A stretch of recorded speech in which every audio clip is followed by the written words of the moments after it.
Hello and welcome to Keep On Cybertrucking, a podcast where Cybertruck owners share their experiences, talk about all things electric vehicles and technology. Unfortunately, we don't have Will with us today, but Chase is here. I'm here. So we'll go ahead and tag team this and knock this out of the park. How you doing, Chase? Doing good. 2/3 is better than 0, so that's good. Yeah, exactly.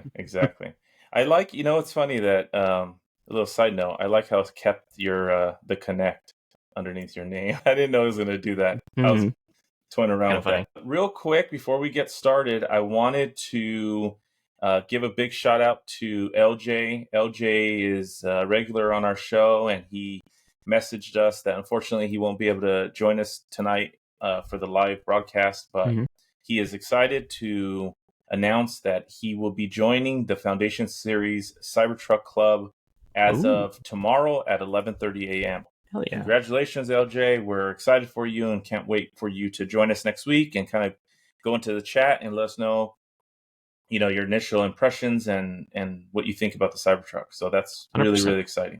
Yeah, because we've got to be in like the 30,000s now in the VINs. At least. I think Easily. at least. I want to say that it was maybe 2 or 3 weeks ago that we were talking and one of us mentioned 25,000, something like that. So yeah, I think we're well into the 30s at this point. So that's actually exciting too. We'll find out from LJ what his VIN is. I'm sure he already knows it, but he's not here, so we can't ask him. Exciting. We do have some hellos, Jay, Wanyacom, Mark, everybody's in chat. So we appreciate you guys joining us. So thank you. Well, okay, never mind. Wanyacom says that we were muted, but he was mistaken. So anyways, wanted to talk about something that exciting happened to you this past week. Let's go ahead and get that up on the screen. Yeah. So you did something that I've done recently, and you kind of transformed your whole Cybertruck by getting new wheels and tires. Why don't you kind of talk about that a little bit? Yeah, so shout out to T Sportline. These are the I forget what the Aero Max, I forget what they call it. The wheels from T Sportline. And what's cool about these is you can see in the first picture, you can actually take these aero caps off. So there you can see what it looks like with the aero caps off, and then obviously having them on for more of like an off-road kind of look. Which obviously after jumping the truck is kind of like what we're going for, is more like that rugged kind of not Baja, but like more like a rugged style. Yeah, definitely. And we ended up putting Falcon tires on it, the Wild Peak AT4Ws or something like that. Yep. Yeah, honestly, I think it completes the truck. I feel like, and I feel like it's a little bit better than the stock wheels. I know T Sportline talks about how these aero caps are supposed to be a little bit more efficient. However, the fact that we're not using OEM tires or even like street tires on these wheels, I think we lose all that extra efficiency from the aero to the AT tires. I've actually noticed like an increase of like 50 kilowatt hours per mile. So it's not great, but they still look good, and I know they'll perform well off road. So that's kind of the big ploy there. But the best thing about this of getting all new wheels and tires is now I've got 4 OEM spares that that still are good to go. And I even used the all of my $200 or $2,500 credit. Like I completely drained all of it on anything I could get my hands on in the store, and part of that was 4 new air pressure monitoring systems. So the spares have the monitoring systems with them, so we're good to go.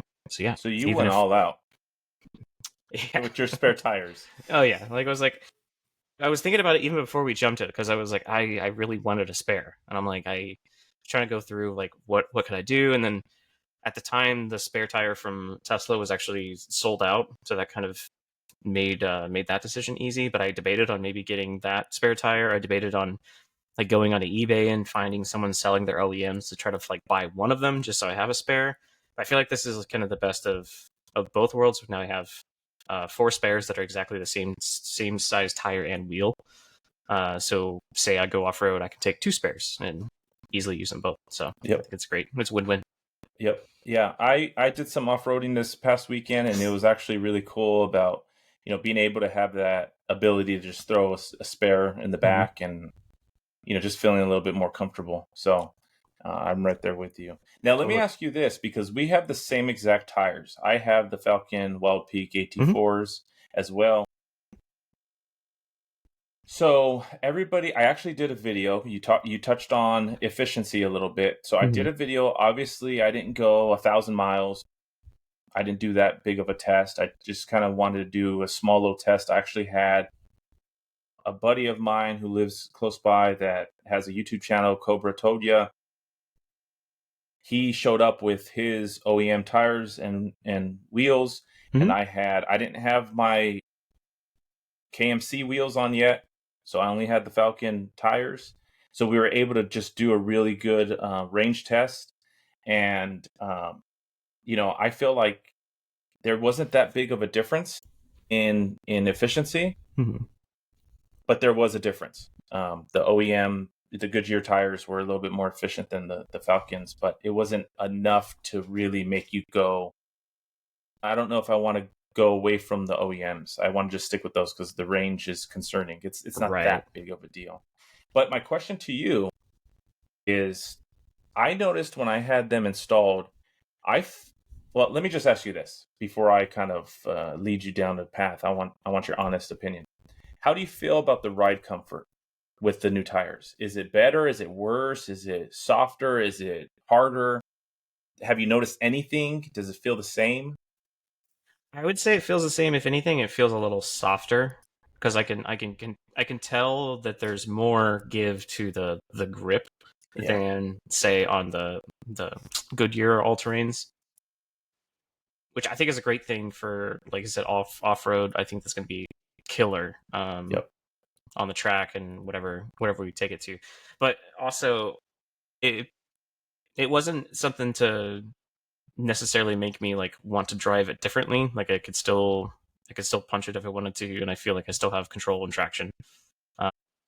It just feels like, if anything, it's just a bit more grippy, which makes sense because the all-terrains from Goodyear are not super rugged. Like they're more rugged than a normal street tire. But yeah, they're interesting. And I even sent you a photo. I don't know if it went through, but I didn't realize that when I took the tires off, they're actually like, they're quote unquote Goodyear Wrangler like territory RTs. Like they actually have a specific name, and I just thought it was interesting that they hide all of that tire brand marketing on the inside where you don't see it. I'm sure that was done on purpose. Yeah. So this is the inside of the tire you never get to see. But I was like, oh, it shows it right there. That's cool. Yeah. So I agree with you. I noticed that when my wheels came off that I saw this as well, and and even obviously because of the aero covers, the sidewalls have a certain design that the inners don't. But I do 100% agree with you on the ride quality. I felt immediately like it was a softer ride. It was a better ride, in my personal opinion. So I'm glad to hear that, because I didn't know if I was going crazy or if I was wanting to believe that because I wanted to like the tires a lot, or if it was true. And you confirming that makes me feel a little bit better about the situation. And slightly more road noise, but nothing that's too significant. I mean, you probably get even more road noise from the cap now than you would get from the extra tires. So 100%, 100%. So that's great. I'm excited for you. I think your truck is. I've told you this many, many times. Your PPF. If I was to go get PPF tomorrow, I'm copying you and I'm getting that because it looks amazing. And we actually have a question from Rick Perkins in the chat. He's asking if your wrap is black or a dark gray. It's actually dark gray. So shout out to Legend PPF out of Indiana. They're a fairly new company, and actually the surface tech that came up with this idea at my local shop, he's now like partnered with them because it was such a popular like wrap that a lot of people are looking at this and were like, wait a minute, and just kind of second guessing. We knew that we wanted the Foundation Series logos to show through, so the only way to do that is make a transparent wrap over top of it so it did show through, but it also shows the metal through the wrap. So this is a HTM 40, so it's actually like a 40% light pass-through tint, meaning that you usually actually use this kind of PPF for tinting headlights. So you just darken your headlights, but essentially we just darkened the whole Cybertruck. So in this case, it looks like almost like black stainless steel, like you'd see at Home Depot. Exactly. That was all done on purpose. But yeah, now it refracts the light. It shines in ways that you don't really get if you had just like a full color, like gray PPF that just like covers over everything. Have you noticed people around town or even online that have the same wrap as you? Or no? Well, the same people bespoke. They wrapped, I think, maybe 4 or 5 more Really? Cybertrucks with this exact same wrap because it was so popular that people were like, Yeah. that one. People are coming in. Yeah, and early on we worked out with them to get a better deal because we were going to be kind of using it as a business and more of advertisement. So we actually had their logo on the back panel for the longest time, so helping them get more traction that way. And Of course. we just took it off. I don't know if you noticed in the photos, but I did notice now that. it's nice and clean, no logos. I know there was a big thing on X. People like, I think it was like someone mentioned, I think it was the official Cybertruck account was like, oh, this is like the one truck you don't need logos to identify it. And then like Wes posted a meme that was like all the influencers, like the what is it, the Flex Seal guy coming in and slapping at meme. It's like all the influencers putting on like QR codes and this and that and at this that and Yep. I definitely felt targeted there. I've had so many people tell me the same thing. I had the Mike Tint Shop logos on the side. I've had people tell me, "Why do you have those? Those things are hideous. Why are you doing that?" Well, they gave me a deal. I'm doing them. It's a transaction, right? Mm-hmm. And then even to this day, I still have my Instagram handle and YouTube handles on there. And I actually been thinking about just taking them off for a cleaner look, but I don't know. It is what it is. I think at some point I will, but we'll see. We do have a question. Question is, would you be willing to do a 0 to 50% charging test on a EA 350 kilowatt DCFC? I'm curious to see how the truck charges on an 800 plus volt charger. That's a good question. I'm not even sure where you could test that. That's the thing. I don't think there's a lot of chargers that have that capability. Mm-hmm.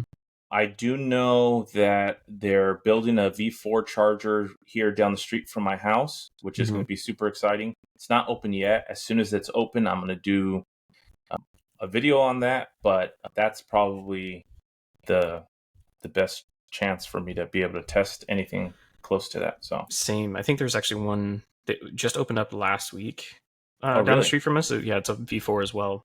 But I think the issue there is that even with the V4, you're still not going to get the full charging speed. And that's something that was kind of interesting. I'm blanking on the name of the company, so I apologize. But they had rented our Cybertruck on Turo earlier on this year only so they could test it. Because they too make superchargers or like third-party superchargers. And they were like, this is the only way we can get hands on a Cybertruck to actually test it with our hardware. So yeah, they were renting on Turo just to test. But they mentioned the same thing. They're like, well, in theory, this truck could handle more voltage and higher speeds, but the issue that they're running into, and I think this is kind of where those speeds are going to increase even more maybe in the future with V4 chargers, is that there is an off handshake that happens with the truck that's not happening with other other Tesla vehicles. And that was actually the issue that this company had issues with, because they were like, we can't figure out this off handshake, so they couldn't charge it at all. But Tesla superchargers do have that handshake to be like, yep, I'm a Cybertruck, and then hopefully in the future that gets used for, yep, I'm a Cybertruck, give me the full juice, Yeah.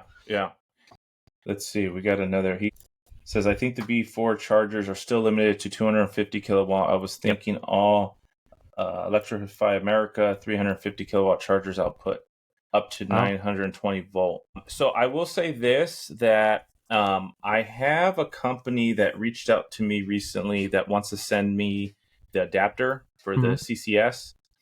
As soon as I get that, my plan was to go and test it out at one of these Electrify America fast chargers that has the 350 kilowatt ability. But I'm not sure. Let's see. He's now going at the CCS to NACS adapter won't work because of the handshake things. Okay, so so he kind of, we've kind of in the conversation figured this all out. Yeah, so that's the thing, is there's some limitations. I think at the end of the day, for us to really maximize the abilities and the power of the Cybertruck, is we got to just wait for Tesla to unleash all of that. And there's a lot of moving parts there, right? You have to have the Cybertruck ready for it. You have to have the charging infrastructure ready for it. There's a lot that goes into it, but at some point, all of that will be worked out, and we'll all be able to go and charge our Cybertrucks at these crazy speeds. So That'd be awesome. If anything, Cybertruck owners, we know how to wait. We have a lot of patience as Cybertruck owners. That's to say the least. Speaking of, where's full self-driving? Well, that's a good segue, because what I wanted to get into was let's talk about a little bit of the where is this? I wanted to talk about Tesla Vision Park Assist. Mm-hmm. You've received it, correct? It's updating as we speak. Okay. Yeah, it just got it coming through. Okay, so you have yours coming through. I wanted to kind of talk to you about it. I wanted you to see. I wanted to get your input on it, but you don't have it yet. So I'm going to give my input. So far, I'm enjoying it. I like it. It's a little messy from the standpoint of, because it's showing more, right? And it's like fuzzy and blurry, and there's more on the screen. But I do like it because it does a really good job of showing objects that are next to you or behind you. So from that standpoint, I think it's great. I do like the chime feature, because I know we've talked about that in the past, that when at least when I took delivery of my Cybertruck and I didn't have that, it took some adjustment, right? Obviously 7 months later, I'm adjusted. I don't need the chime anymore, but having it again, it's nice. And I like that it's not super annoying. I feel like most cars chime the sensors and the bumpers, that when it beeps, it's kind of very loud and obnoxious, I think.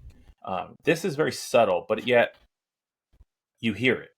So you'll be able to experience that once you have it updated tomorrow and you're driving around. But it's I'm liking it so far. I like the Tesla Vision Park Assist. But once again, like you said, that's not what we're waiting for. We're waiting for full self-driving. So I've heard some comments that they're like, after experiencing the parking assist, their confidence in full self-driving coming out soon is lowered. Really? Because they're like, if this is what this is, we're not going to see it anytime soon. But I still have faith that I think we'll see full self-driving at least before 1010. I think that would be the real deadline. And if anything, like, I think it was actually Elon that I mentioned mid-August, right? Elon's mentioned a lot of things. Yeah, or was it the engineer? Because that's where I'm questioning. Like, maybe mid-August was just kind of a pipe dream. So Elon mentioned end of June, right? Mm-hmm. That never happened. Then, as we were approaching RoboTaxi in August, 8/8, he mentioned FSD coming in August, mid-August. Mm-hmm. So that's where the speculation really picked up from us, right? Okay, it's going to come around the RoboTaxi time. When RoboTaxi got postponed, then I believe Elon said late August. I think once we got into August, then that's when the engineer came out and said, pump the brakes. We're going to do the park assist first, and then FSD will come at a later date. So yeah. But you brought up 1010, and there's some news to share. Tesla plans for the RoboTaxi reveal in California, as opposed to Texas, because originally 8/8 was Texas, correct? Yeah. Yep. And now it seems like they're shifting. Obviously, they already shifted and changed the date, but now it looks like they're changing the venue and the state and location. So great for me, because I really wanted to go, and I was, even planning on heading out to Texas. But if it's going to be in my backyard, so to speak, I have to be there, right? Mm-hmm. And we have another report that someone pulled up. It looked like that Tesla was gathering data specifically around like the Warner Brothers lot and kind of area. So it's possible that this is actually true, that they're going to be hosting it there, which is, it's interesting, because I know at one point someone had brought up that they had talked about like not faking anything, and then the idea that they're having it on like a studio lot is kind of ironic. Yeah, at this point. But yeah, it'll be interesting. I'm curious to see what's in store for the RoboTaxi. I know friends of friends. I know it's definitely in flight. They're definitely working on it, and then I'm hoping to see what this next, like the next big thing is. Like, what's the one more thing of this reveal? Yeah. Whether it's going to be a glimpse at the Roadster, whether it's going to be, that Model Y that was leaked out, or what it's going to be. Maybe the van, or whoever knows what was covered over in that one graphic. So be I interesting forgot to see. about that graphic. Yeah, the graphic of like the fleet of cars, and there was what, four? I think there's four that were covered up, and one of them kind of had the shape of a van. But this is what I'll say, Chase. I hope the one more thing is Cybertruck owners. Tomorrow you're going to wake up with FSD. I hope not, because I want it before then.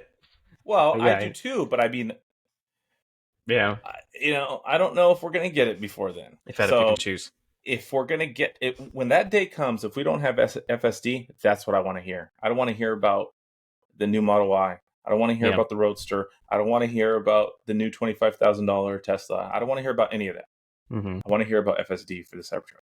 Okay, that's me being selfish, but that's what I want to hear. So I do think they're gonna. I think they're gonna switch and stop doing Foundation Series, though. I think that's going to be the key date. Or they could not. I don't know. Like it seems like a good cash cow for them right now because they're running through all of the reservations and then some. It's like anybody who is interested and is wanting it can get it now. 100%.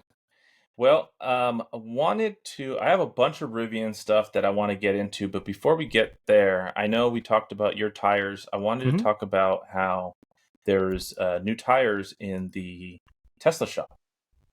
Yes. So they're getting ready for everybody for the wintertime, right? And they want to give, for those that live in, weather states where the weather gets a little cold and get some snow, they now have a Cybertruck, a wheel and winter tire package for $3,000, which very interesting. It's competitive. Is very competitive. It just makes me wonder, like, how cheaply are these wheels being made?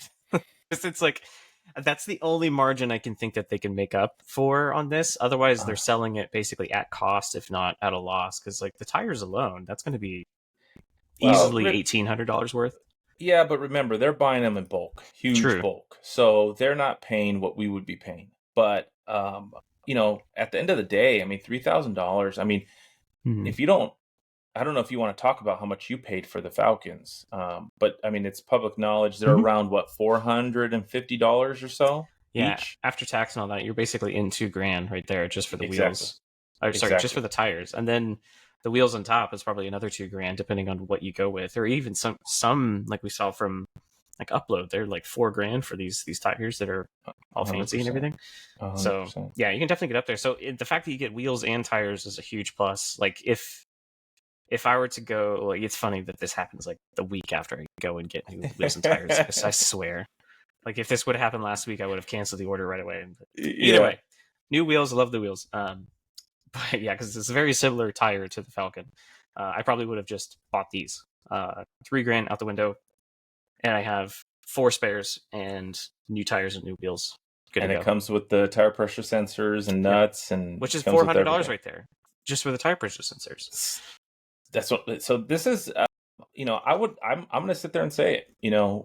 We typically, when we look at the accessories on the podcast from Tesla, we typically mention how overpriced they are. I think this is a deal.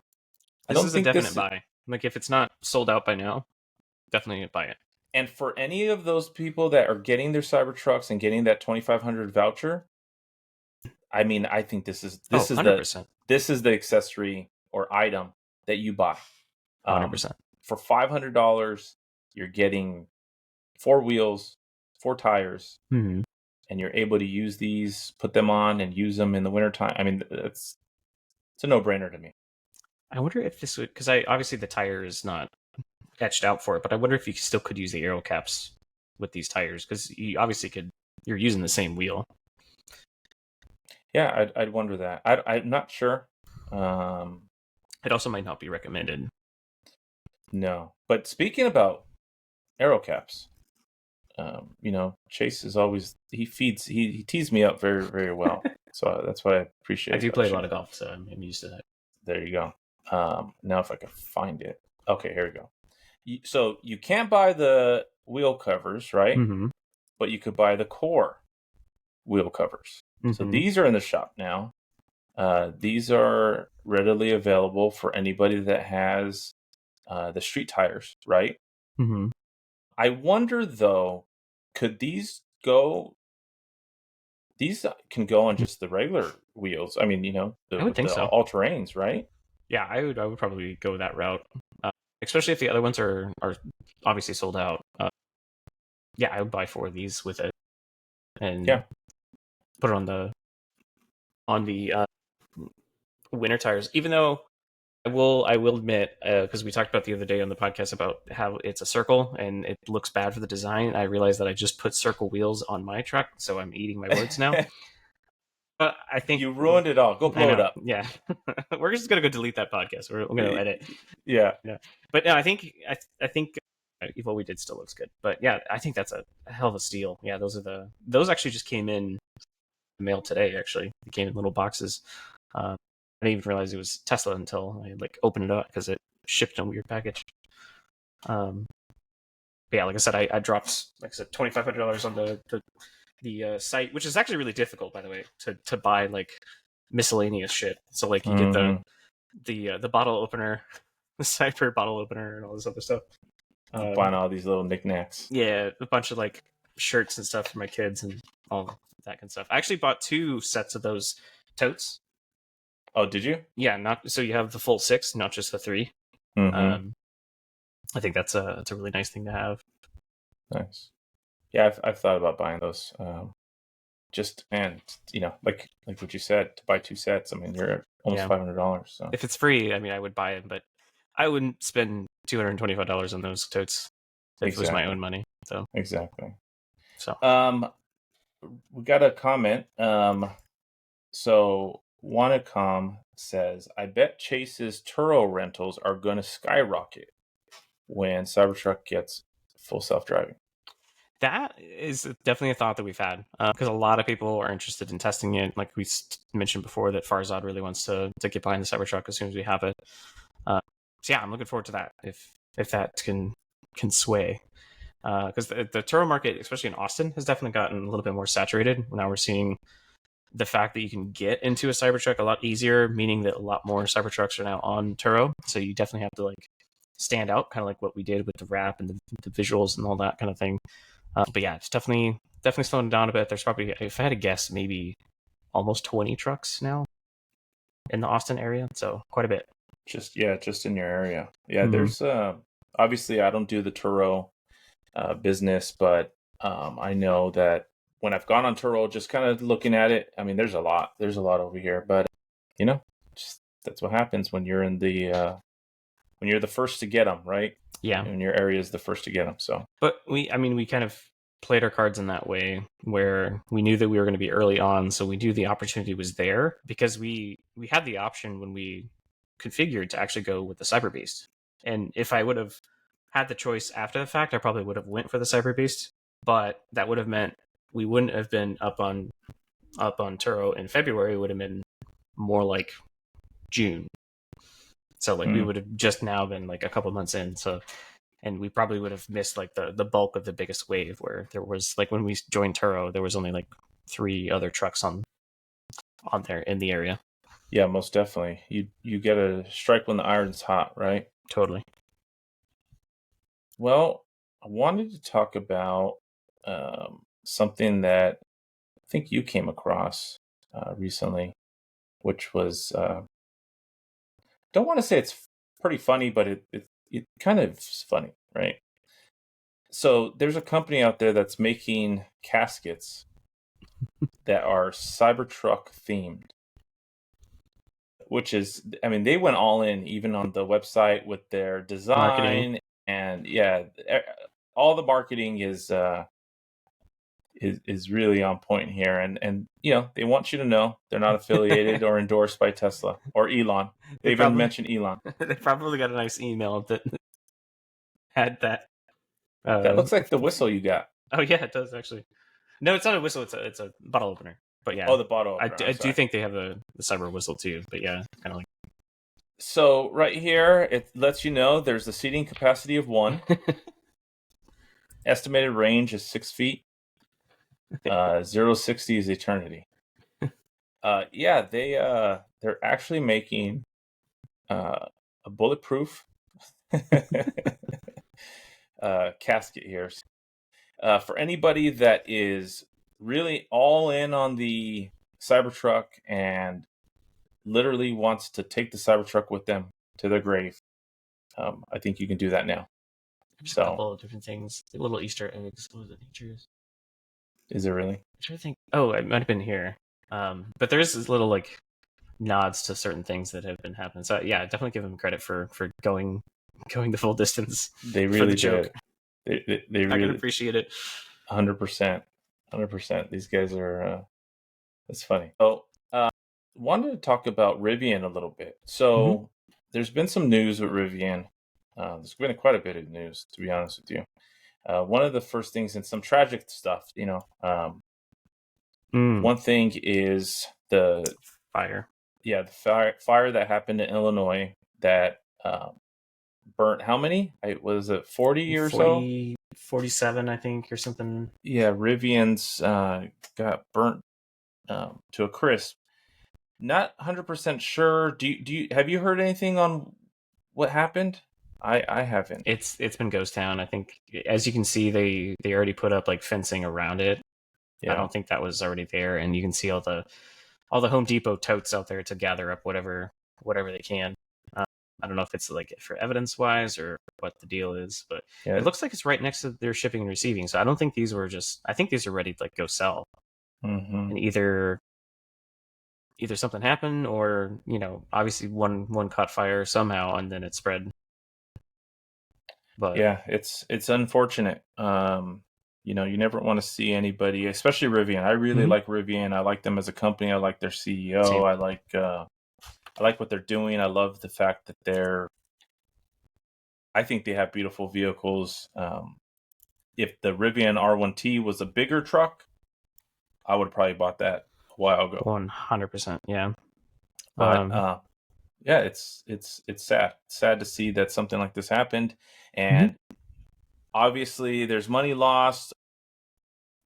From what I understand, no one was hurt in this, so that's great.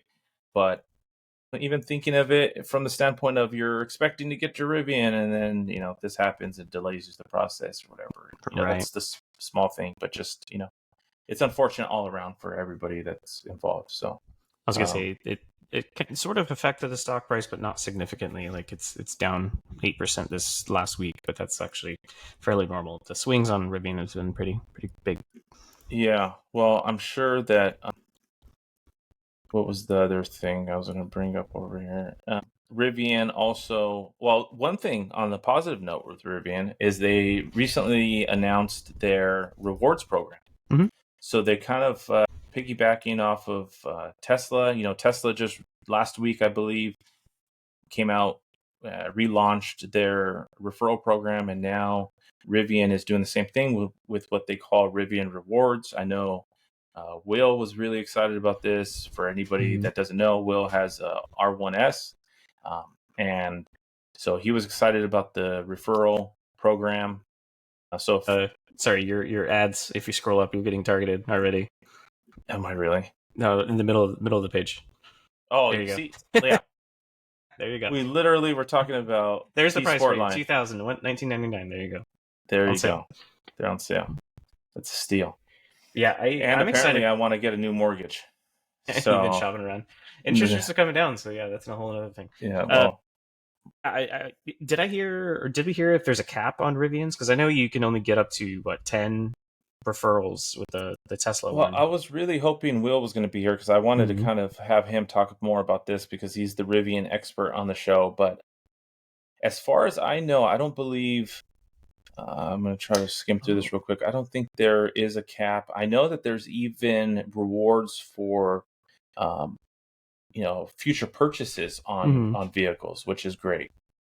But no, not that I know of. I don't know of any type of caps or limits on on the referrals. I know that so for instance, right here, it says the way it works is when someone uses an owner's Rivian referral code to purchase a vehicle from Rivian's R1 shop, its online listing of in-stock vehicles available for delivery now, that owner will receive their choice of 750 points that can be redeemed in Gear Shop or R1 shop. 1 point equals $1 in credit, or 6 months of charging at Rivian Adventure Network sites. So that's really cool. It's big. Yeah. It says up to a lifetime limit of 3 years. So you can well, there's that limit, right? You can kind of compound this to get up to 3 years of free charging, which, I mean, that's a lot of value right there. So that alone is pretty good. The one below that, though, having the special Rivian Adventure Weekend for the first 100 owners to get 25 referrals, that's kind of cool. It's going to be happening next year, though. Yeah. It seems like they're trying to do a lot of that, right? They're trying to get people to do the referral, and there's going to be kind of more, I guess, rewards as time goes on. This isn't going to be like a one-off. It doesn't sound like. It sounds like something that they want to have going on and be something that's part of their incentives moving forward. So not like Tesla, where it comes and it goes, they take away. And who knows, Rivian may do the same later down the line, but it does sound like that's what they're really trying to do. So kudos to them. Kudos to Rivian. We like that. Help people out, and, it's a win-win for everyone. Yeah, my main thing is just I want the price is going to come down for sure, but that's going to come with scale. I think that they need to like balance out the range. I didn't realize until like last week or this week that the only way to get really over 250 miles on range is to go with their max version of both the R1S and the R1T, which is kind of crazy. So if you're going with the baseline R1T, you have a range of like 240, which is okay, but it's not great. Well, let's today's standards. You brought it up. Let's look at it real quick. So if we go to the R1T, right, and you want to build it, right? So you're saying, here we go. Yeah. So the standard range gives you 270, and that's at 70,000. The dual large gives you 330 at 77. And then the dual max is 420 miles. And then the tri-max right here at 371. Yeah.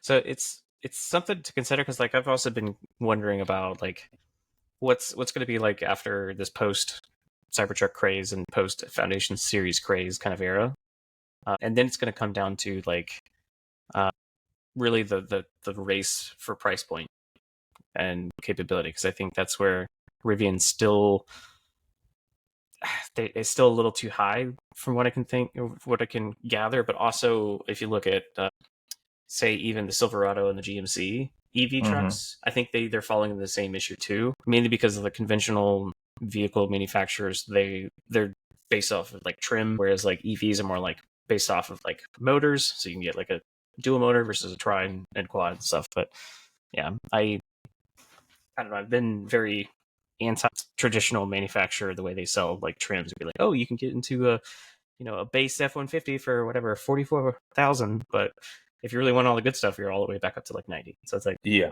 kind of sucker you into it, but until someone pushes back, it's going to continue. So yeah, but I think they're still in that early phase that Tesla was in even 10 years ago. They were still selling luxury until they can get down to more of the economy. Yeah, exactly. And that's what they're trying to do, right? Eventually, the Cybertruck is supposed to have the $60,000 variant, and that'll help push. Totally. They just got to keep them from catching fire. That's number one. 100%. Wanted to talk about Ford. Let's get into Ford a little bit. So Ford recently, unfortunately, 2 people died from an accident where I believe a woman was driving her Ford Mustang Mach-E. And Will's not here. And Will's not here to discuss this, and apparently they had BlueCruise enabled. And so there's says right here. I think this is like a necessary evil that's going to have to happen, because I feel like from what I've seen from BlueCruise, it's basically just lane assist, and then it has the turning capability, and then keep up with the car in front of you. But outside of that, it doesn't have all the extra safety features that Tesla does, where it's like, oh, car swerves out of the way, and now you're in a crash avoidance kind of situation that maybe you don't have enough time to like take over and swerve around. That's when a Tesla would take over for you and avoid it, whereas BlueCruise probably won't yet. Exactly. Yeah, it's definitely not as advanced, and this is I hear from a lot of other Cybertruck owners that get frustrated with the fact that we don't have full self-driving, and this is exactly what Tesla's trying to avoid, right? Yeah, you don't want to do too early. No, they have a threshold of how many miles needs to be logged within the fleet of Cybertrucks that are out there, and once those miles have been met and they have data, then they feel confident in pushing out full self-driving, and we're not there yet. I would much rather, as much as I want full self-driving, I want it, but I want it to be safe, and I want it to work. Mm-hmm. I do not want it prematurely to where I'm having to disengage it constantly because it doesn't know what it's doing and it's making mistakes. And obviously, it's going to need to be fine-tuned even after it releases.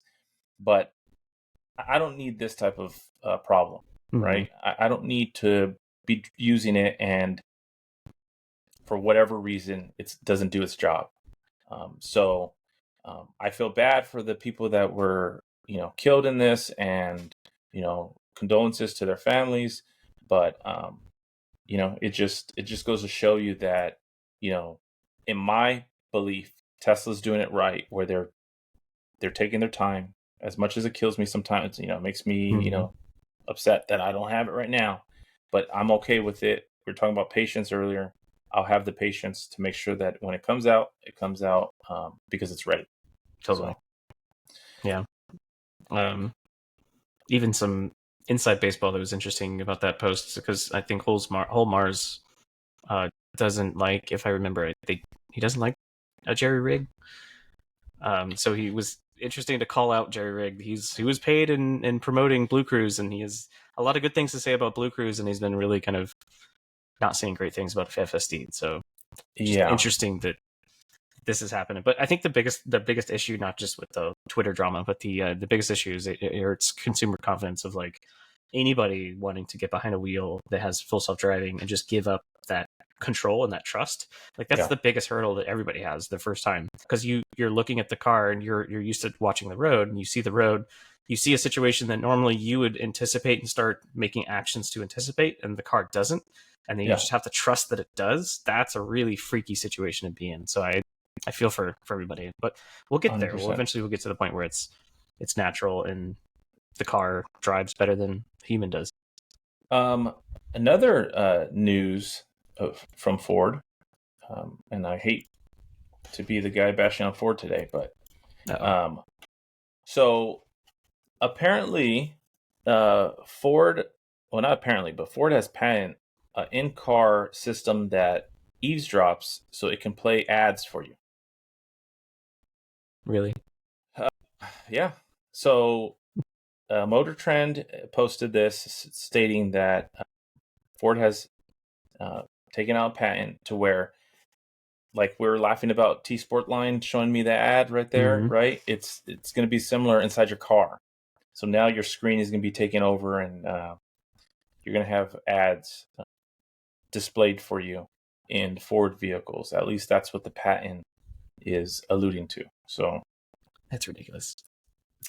I hope I hope this gets more views and trends a little bit higher, because that gotta be some pushback there. Like nobody wants ads in their vehicle, regardless if it's targeted or not. Well, from what I understand, Ford has an agreement with Jerry Rig that they're going to be pushing his ad, his channel on here. So his X account will get like, oh, by the way, he has a review on that too. Yeah, it's just crazy. That's I haven't heard about this until now, but it's insane. Yeah, it's pretty ridiculous. I get frustrated all the time when I open up my phone and I go onto something and I see an ad for something that I was just talking about 20 minutes prior, 5 minutes prior, whatever the case is, and it's like, I don't want to be driving and an ad, popping up on my center screen. There's a McDonald's in 15 miles. Exactly. Something bullshit. No, I think playing devil's advocate, if say giving Ford the benefit of the doubt, and knowing how patent law works, if they put in and they're holding on to the patent, they're the only ones that have the right to actually make the system a reality. So it is possible that they could make the patent and hold on to it so that other companies don't do this. So they could be doing it to prevent other vehicle manufacturers and doing us all a favor, but I doubt that that's the case. Yeah, that would be fantastic, but not sure if that's what it's about. But I hope so. I hope you're right. I hope that's what they're doing. Come on, Ford. Yeah. So last thing I want to talk about before we get into the wrap of the week and what were they thinking was a nice little email from Tesla, and I wanted you to go over it and kind of share your thoughts on what we're getting here. Yeah. So this is kind of an interesting email because we've all gotten emails about our voucher. Like not me. Didn't. So I had 2 emails actually, because initially back in March February, March, when the contractor had contacted us, and I was like, hey, I don't know what's going on with this whole PowerShare thing. I don't get a $4,000 credit like the Cyberbeasts do, and I think that's kind of BS. I'm just going to wait. And then they canceled the order, and then it got back to Tesla. Tesla basically just gave us, they're like, hey, we saw you cancel the PowerShare. Here's $700. And then we're like, what the heck? Because they changed it to $2,500 on the road. And then we're like, where's the rest of the $1,800 that we're owed? And then they eventually gave us another one. So we actually had 2 vouchers of $700 and $1,800 to total to the $2,500 for, quote unquote, to buy the buy the PowerShare equipment. Now, one thing that kind of stood out to me in this email is that they're also kind of including, they're like, hey, you can, contact this person for a quote, but here's where it's going to range. Because I think that's something that's been like blindsiding a lot of owners that want PowerShare. They're like, yeah, bought a dual motor, I have a $2,500 credit, sure, I'll go buy the hardware. And then you go talk to the one electrician that you're allowed to use, and then they quote you whatever they want, and you're just like, you're either stuck getting it and buying it, or you're just stuck without it. So, and nobody really knew what it was going to be, but the fact that they're actually giving you an estimate is showing that they're trying to be more proactive on their side of things and try to make it a better customer experience, which is always good to see. So what? Yeah, 100%. There's a little bit more transparency. It seems like, right? And I'm sure there was a lot of backlash from the way they handled this early on, but they've learned, and that's good. Now, one thing I did notice though, it says below you will find your $2,500 Tesla shop voucher. So they're just, because once again, I didn't get any vouchers. You buy your Cybertruck and immediately you're getting your voucher. Is that what's kind of going on? It's changing to that route, because before it was like, okay, you got your Cybertruck and then you would get we'd even gotten a like a survey, like a survey. Yeah, it was even before we got the truck. They got a survey, be like, hey, here's the specs of your house, blah blah blah. Here's whatever, all the qualify the or you don't. Yeah. And then after that, then the contractor would reach out to you directly, be like, hey, I'm ready to install your thing, blah blah blah. But yeah, this is good. It's more transparency, exactly what we're looking for. They're just going to give you the voucher and be like, all right, you can choose, which I think is the smart way to go, because I don't think a lot of people are getting PowerShare, especially who bought a dual motor. If I would have bought a dual or Cyber Beast, I probably would have gotten it, because I would have had $4,000 to pay for the install. Yeah, but even so, I mean, I've talked to some Cybertruck owners here in Southern California, and I only know of one of them that has PowerShare installed and it's up and running and it works perfectly and there's no issues. Everyone else that I've talked to, and I mean, I'm maybe 5 to 10 people, Cybertruck owners, they're all in the same boat as me, where they paid for the installation. It was all, electrician came out, set it all up, but it's still not up and running. They're either waiting for an update, or in my case, I'm waiting for Southern California Edison to give me the approval to just connect it all and go live, which they've denied. And Tesla has given me a year of free supercharging because of that, because I've already paid for the gateway and the install, and I've paid for everything, and I can't use it. So this just, I don't know. It's been a big mess, I feel like, from the beginning. Yeah. We could talk to it better, because I know he's had first-hand experience with the team that does all of the solar install, and it sounds like this has been kind of like the stepchild of the departments in Tesla for a while. Real quick, I don't want to neglect, but Hugo got in here late. I guess he had a late day today, but Hugo's here. Sherwin's here. Obviously, Jay and all the other guys, Rick and everybody else, Mark. And right on. Everybody's in here, so we appreciate you guys. Wrapping it up, no pun intended. That's a good joke. Yeah. Wanted to show the wrap of the week. So this one is a little bit more subtle, but I'm digging it. I like it. So this is an all silver. They did the bumper, they did the wheel flares, the wheels, everything is silvered out. I kind of like it, but I want to see, Chase, do you spy with your little eye? Do you see something on there that the light bar, the Tesla light bar. The light bar is up there. Sneaky. Yeah. Which that is the Tesla one. So yeah, more power to him. Yeah, 100%. It's the Tesla one, and I like it. I like that light bar. I like the fact that you almost don't notice it. Yeah, it falls into that crevice there. For a look like this, I like it. If it was my truck, which is, hey, look at me, I'm off-road guy, I may want more of a traditional light bar. But for something like this, where it's very sleek, it fits into the aesthetics really well. It looks good. So yeah, and mainly I'm kind of interested in the fact that they wrapped all of the plastic as well, because that's something that hasn't been super common, that we're starting to see a little bit more, because people are trying to figure out, like, how can I make this look more unique than just wrapping the metal. And I think it does kind of give it a nice look. Especially, I've seen some like glossy black ones that also have wrapped at least the fender flares and then the bottom trim, so it's not as stark of a contrast, where you have like the super high gloss and then the matte plastic. Yeah. Which is actually probably a good thing. I can text you another photo from.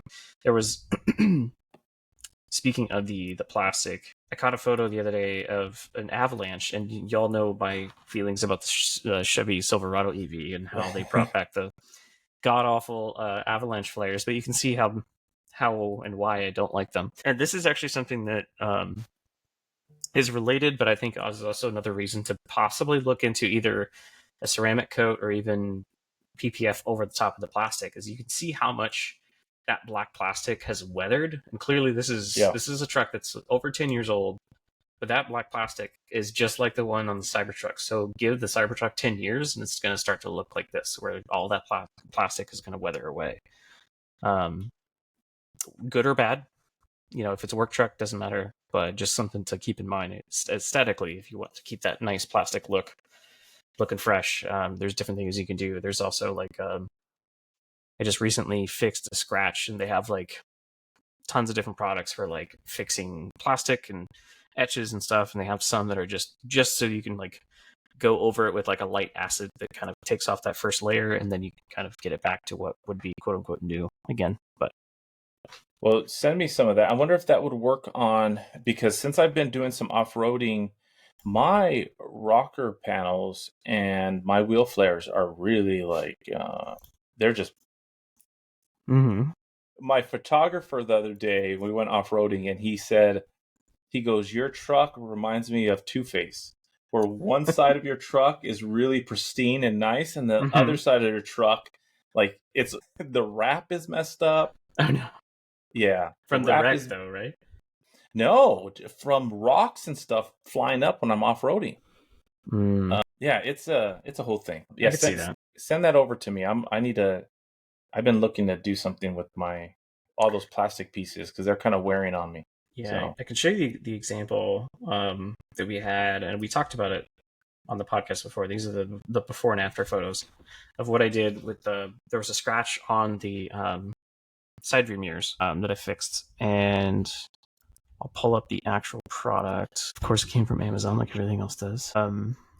This company called Novus. Novus has like these like plastic clean and scratch remover kits that essentially there's just like different liquids at different grains, kind of like what you'd have like sandpaper, where you have like super fine grain and then super rough grain. It's kind of the same idea where you go over with the super rough grain for a couple coats, which gets rid of like the biggest part of the scratch, and then you go finer and finer to kind of smooth it out. So that was before with the scratch that the gate hit our mirror with, and this is after. So it looks a lot better. 99% took it all out. So okay, good to go. Yeah, send that over to me. Mm-hmm. I would love to check that out. I need it because and this is great for like spot fixes like that. I'm sure the company probably has like larger bottles of stuff that you could use for if you wanted to like wipe down your whole entire bumper or whatnot. Okay, nice. Yeah. That's a good segue of like, all right, because I debated. I was like, maybe if I would have wrapped this again, would I actually wrap the side mirrors as well? Yeah. Because it's just extra protection. Because really, the point of the PPF and what you really don't see in those photos from earlier is, well, in the before photo, you can actually see where the PPF was like nicked from the metal gate, and the PPF did its job. Like the metal is fine. Obviously, it's a Cybertruck. It's not going to get scratched. But if this was like a fine car paint, the PPF was fine. So it basically protected what was underneath. And then just, the guys at Bespoke, they were great to be able to replace it. But a lot of times, even if a PPF gets scratched or nicked, or sometimes you'll be able to heat it up and actually like melt the plastic and fix it yourself too. So it fixes itself 100%. Good idea to pick up a heat gun.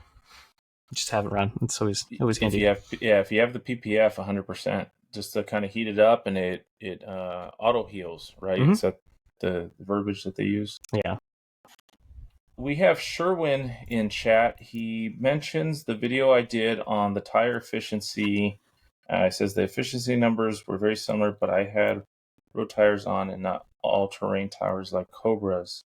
I wonder how much of a difference it would be.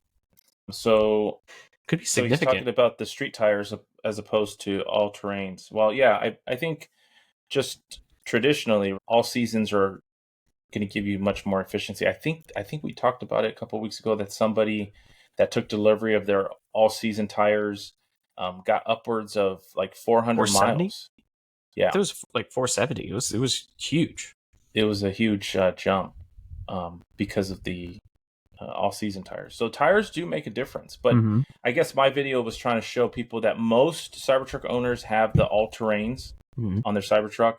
And so I was just trying to show people, hey, if you have the all terrains now and you're thinking about getting something like what Chase and I were talking about, something a little bit beefier, something a little bit more capable, not saying that the Goodyears that came with the Cybertruck aren't capable, but I think, like for me, I'll speak on the Falcons because that's what I have. I've done some off-roading with it already, and I feel the difference immediately when I'm out there on the dirt. It's a lot grippier, and you feel that difference. But the concern for me was, am I going to lose that much efficiency and range? Because that I don't want that to happen. And so that's why I did the test, and I was actually shocked at how close the numbers were, and I was very, very happy with that. So it was a loss, but it wasn't enough to make me regret buying the tires. So I think the case would be, do you switch to them on and off road? Like that's usually the case. It's like, oh, do you keep these tires just for off road, and then you run with street tires day to day? Or I think it's in that middle ground where it's just good enough for both. And I think that's actually something to say about these all terrains that Tesla has by default. Like they're actually really good, like for both cases. Yeah. They're obviously like a hybrid. Yeah, they're great off road, great on road. Yeah, I think it's a great tire, and like super durable. Like we were talking about, I had a screw just fell out. Nothing happened. Like I saw someone had like a big nail like a couple days ago in it, and they're like, do I pull it out? But it clearly wasn't losing pressure because it's interesting. Good tires. Everyone does go on to say, because he has a Rivian, he says that when he switches if he was to switch his all-season tires to all-terrain, that he would lose 40 miles of range, which is On the Rivian? more than what I saw. Well, I was talking about all-terrain to all-terrain, so I don't know. But that sounds about right. If I think based on that one person who has the all-seasons and saying they got 400 and something miles, I mean, it's even worse for the Cybertruck. So going from all-terrains to all-season, you gain that much more. So I mean, if you want maximum range, you want to go all-season tires. You don't want the all-terrains. Somebody even asked me after my video, they put in my comments, why didn't you go with mud tires? Then I'm really, then I'm really doing some damage to my range. I didn't want that. I'd be curious to see, because I know that the all season come on like the same wheel, which I think is interesting, because they could easily do like other truck manufacturers and go with a smaller, cheaper wheel, which I could do better or worse for range. I would assume they'd probably do a little bit better with the smaller wheel, or more of a street tire. You could probably get the range up, but it's interesting. Yeah. I'm sure at some point they will do that though.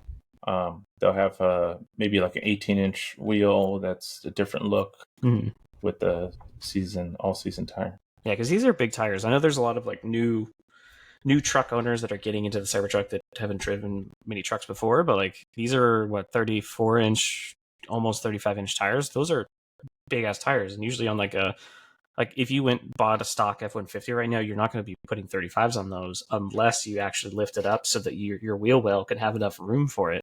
Like my F-150 I had before this, I put a 2-inch leveling kit on it, which basically trucks are typically canted like a cheetah, and basically I just leveled it out, but it also raised it to 2 inches, so I had just enough room so I could put 33-inch tires on it. And then even with 33s, when I was backing up with full turn, I would have those things rub on the inside of the wheel wells. So, which you don't get any kind of rubbing with this truck. So obviously this was designed for big ass tires and wheels, which is great. I was gonna ask you, you got Falcons Wall-Peak AT4s, right? Did you get 35-inch? Yeah. Or were they 35-inch? Have you gone into very high or extract with them yet? Not yet. Okay. So my experience is when I'm in very high or extract and you turn the wheel all the way, you rub. I'm getting rubbing to the point where the inner liner of my wheel well on Sunday when I was off-roading, it popped out. Oh, okay. Interesting. That's really interesting. Yeah. So it was popping out quite a bit. And remember we were talking about the little clips. I had to zip tie my inner liner just so that way it's not flapping around. Interesting. So it's catching the inner liner then, because I was thinking maybe it would maybe catch like an edge of the upper control arm being like a wider tire, but that makes sense. It's just hitting the inner liner. So it's really one of those things where it's like if I didn't have that inner liner there, I'd be probably fine.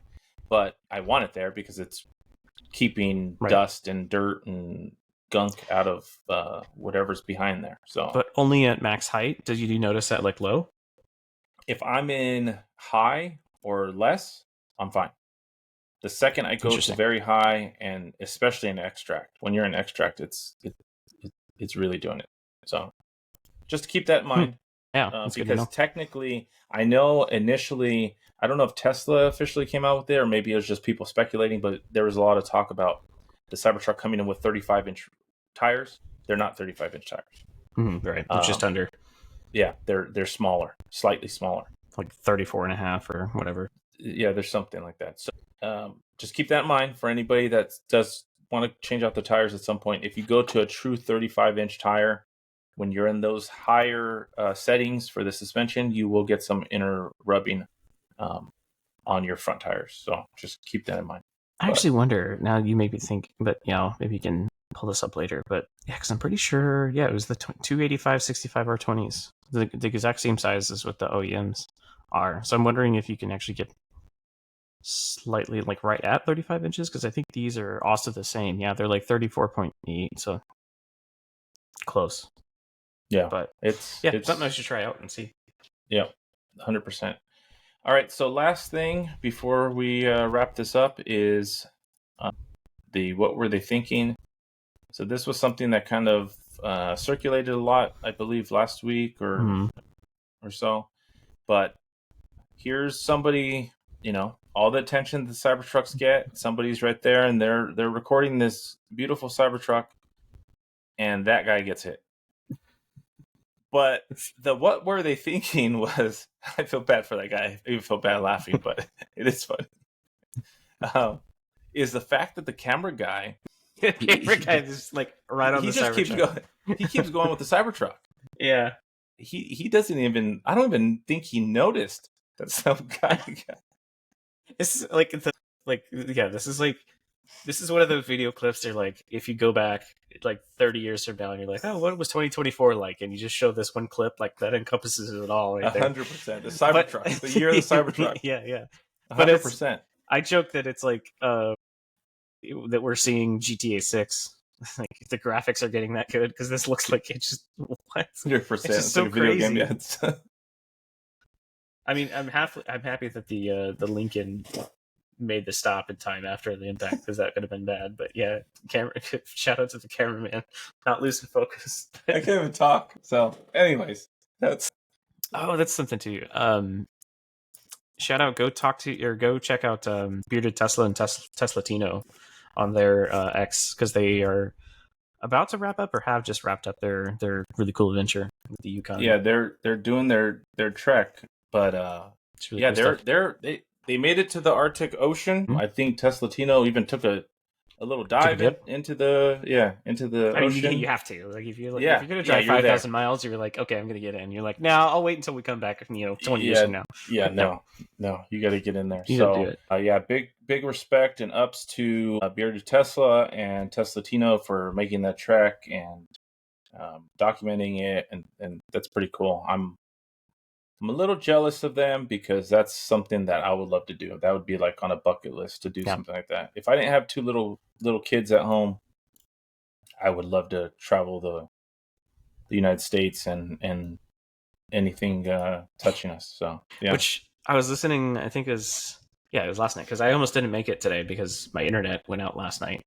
And I was sitting on Spaces on X, and one of the Spaces had Bearded Tesla on there, and he was telling some stories from the road.